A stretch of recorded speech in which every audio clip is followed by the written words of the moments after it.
সম্মানিত সুপ্রিয় দর্শক শ্রোতা দেশ ও প্রবাস থেকে যারা এই মুহূর্তে আমাদের সাথে আছেন, ভিডিও দেখতেছেন অথবা শুনতেছেন, সবাইকে জানাচ্ছি আন্তরিক প্রীতি ও শুভেচ্ছা। বন্ধুরা, আমি কথা বলছিলাম এই মুহূর্তে সুইট মিষ্টি হটকট একটি আপুর সাথে প্রতিবেদন করার জন্য সংযুক্ত হইছে। কয়েকদিন আগে থেকেই যোগাযোগ ছিল। উনি কেন আসলো প্রতিবেদনে বিস্তারিত ভিডিওতে থাকছে, অবশ্যই আপনারা ভিডিওটা কন্টিনিউ করবেন। আসসালামু আলাইকুম। ওয়ালাইকুম আসসালাম আলাইকুম। ওয়ালাইকুম আসসালাম। কেমন আছেন আপু, ভালো আছেন? হ্যাঁ ভাই, আলহামদুলিল্লাহ ভালো আছি। আপনি ভালো আছেন? এই তো আলহামদুলিল্লাহ ভালো আছি। প্রতিবেদনে কেন আসলেন? ভাই, কষ্ট ছাড়া তো কেউ প্রতিবেদন আসে না ভাই। আইসি অনেক ভরসা নিয়ে। এখন আপন বলতে এই দুনিয়ায় কেউ নাই। সৎ মা আছে, সৎ মা অনেক অত্যাচার করে। ছোট একটা বোন আছে।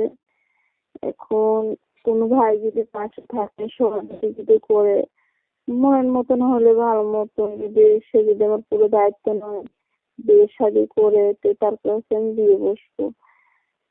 আর বাসা বাড়ি কাম করে প্রচুর কষ্ট হয়। সৎ মায় একদিন খাইতে দিলে আর একদিন খাইতে দেয় না। খুব অত্যাচার করে, খুব কষ্ট জ্বালা দেয়। বাপে দেখে না, সৎ মা যা বলে তাই শুনে আব্বা। তো এখন চাচ্ছেন কি? এখন চাচ্ছি ভাই যে একটা মানুষ যদি প্রতিবেদনে গেছি, একটা মানুষ যদি আমার আশা ভরসা নেয়, পাশে থাকে, সারা জীবনকার জন্য মাথার ছাতা হয়ে থাকে ভাই, আমি তারই চাই। সে সুখের দুঃখে তো সবসময় আমার পাশে থাকবে। আচ্ছা, আপনি বলছিলেন সৎ মায়ের কাছে থাকেন, আপনি নিজের মা কোথায় গেছে? আমার নিজের মা নাই ভাই। বোনের মা ছোটবেলায় মারা গেছেন, ছোট বোনটা রেখে। ছোট বোনের বয়স যখন 1 বছর তখন। আচ্ছা, আপনার বিষয়টা আমি দর্শকদের উদ্দেশ্য করে একটু ক্লিয়ার করে দিচ্ছি। প্রিয় দর্শক শ্রোতা, আপনারা শুনছিলেন এই আপুটি হচ্ছে প্রতিবেদনে আসছে অনেক কষ্ট নিয়ে। অনেক কষ্ট পাইয়া প্রতিবেদনে আসছে, কারণ ওনার নিজের মা নাই, ছোটবেলায় মারা গেছে। সৎ মায়ের কাছে মানুষ, সৎ মা হচ্ছে দুঃখ কষ্ট দেয়, বাবা হচ্ছে সৎ মায়ের কথাই শুনে, ওনার কথা কোনো দাম নাই। এখন উনি এই কষ্টে জর্জরিত হয়ে প্রতিবেদনে আসছে। একটা মনের মতো মানুষ চাচ্ছে যে ওনার এই কষ্টের শামিল হবে, ওনার দায় দায়িত্ব নেবে, ওনাকে বিয়ে শাদী করবে, মনের সাথে মন মিল খেলে সংসার ধর্ম কর্ম করবে, এই উদ্দেশ্য নিয়ে উনি প্রতিবেদনে আসছে। আমি কি ঠিক বললাম? হ্যালো, হ্যাঁ আমি যেটা বললাম এটাই তো, না? হ্যাঁ ভাইয়া। আচ্ছা, উনি এমন একটা মানুষের জন্য আসছে প্রতিবেদনে। তো আমি আন্তরিকভাবে দুঃখ প্রকাশ করছি। কমিউনিটি গাইডলাইনের কারণে ইউটিউব আপডেটের নতুন নিয়ম কারণ অনুসারে ওনার নাম এবং ঠিকানা আমি আপনাদের মাঝে তুলে ধরতে পারি নাই, এর জন্য দুঃখ প্রকাশ করছি। আপনারা অবশ্যই ওনার কাছ থেকে পরবর্তীতে এটা জেনে নিবেন। বাকি বিস্তারিত কিছু কথা আলাপ করতেছি। তো আপনি কি পড়াশোনা করছেন নি ভাই? ভাইয়া, পড়াশোনা তো করতে পারি নাই ভাই, অল্প কিছু পড়ছি।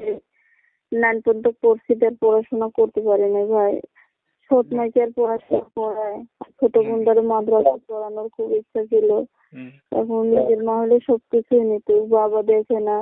একদিন খাইতে দিলে আর একদিন খাইতে দেয় না, অনেক কষ্ট জ্বালা দেয়। ঠিক মতন জামা কাপড় দেয় না, মানুষের জামা কাপড় দেয়, সেগুলা ব্যবহার করে। আচ্ছা, বেশি পড়াশোনা করতে পারেন নাই, 9 পর্যন্ত পড়ছেন, এটাও মেলা অনেক কিছু। তো কোরআন শরীফ পড়তে পারেন? না ভাই, ঠিক মতো পড়াশোনা কোরআন শরীফ পড়তে পারি না। আর ওগুলা নিয়ে তো মিথ্যা কথা বলার কোনো দরকার নেই। 5 ওয়াক্ত নামাজ পড়ি। আচ্ছা, নামাজ পড়েন। আচ্ছা, বুঝতে পারলাম। এখন একটা মানুষ আপনি চাইলেন, মনের মতো পাইলেন, মানুষের বয়স বেশি হলো, দেখতে কালো হলো, আগে বিয়ে করছে, এমন হইলো চলবে?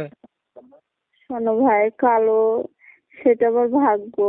কালো হলেও কোনো সমস্যা নাই, ফর্সা হলেও কোনো সমস্যা নাই। যে সারাটা জীবন আমার পাশে থাকবে, সারাটা জীবন আমার আগলে রাখবে, আমি তারই চাই। তাহলে আমরা দেখতে দেখতে মোটামুটি ভিডিওর শেষ প্রান্তে চলে আসছি। আর কিছু বলার আছে আপনার? না ভাই, আর কিছু বলার নাই। যা বলার, যে যে ফোন দেবে তারা সবকিছুই বলবে, ফোনে কষ্টের কাহিনী সবই বলে দেবে। এত ধন্যবাদ কথা তার আপনাকে এত সুন্দর করে গুছাইয়া গাছাইয়া কথাগুলো আপনার বলার জন্য। প্রিয় দর্শক শ্রোতা, আপনারা এই আপুটির কথা শুনে যাদের মন একটু নরম হয়েছে বা ওনার প্রতি দয়া ময়া জাগছে, কথা বলতে ইচ্ছুক, আরো জানতে ইচ্ছুক, ওনার সাথে যোগাযোগ করলে জানতে পারবেন। ভিডিওটা যদি ভালো লেগে থাকে তাহলে একটা লাইক দিয়া শেয়ার দিয়া দিয়েন যাতে করে বেশি মানুষে দেখতে পারে আর কি। আর আপনাদের মতামতগুলো কমেন্টে আমারে জানাই দিয়েন। আপনারা জানেন প্রতিনিয়তই আমি এমন ভিডিও দেই। যদি চ্যানেল ভালো লাগে সাবস্ক্রাইব করে রাখেন। অলরেডি যদি সাবস্ক্রাইব করে রাখেন সবাইকে জানাই ধন্যবাদ। অনেক সময় নিয়ে ভিডিও দেখছেন এর জন্য সবাই ভালো থাকবেন, সুস্থ থাকবেন। আল্লাহ হাফেজ।